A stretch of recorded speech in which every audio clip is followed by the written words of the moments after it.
Hain po ni Congressman Rodante Marcoleta mula po sa Sagip Party List.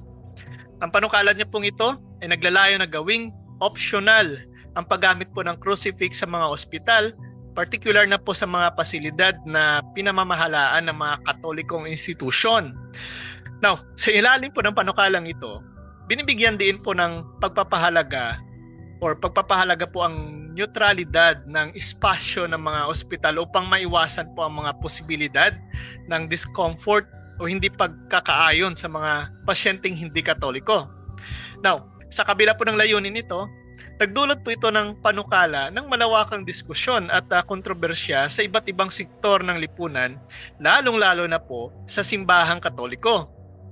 Now, sa explanatory note po ng House Bill 4633, sinasabi po dito ni Marcoleta na ang presensya ng crucifix sa mga ospital ay maaaring daw magdulot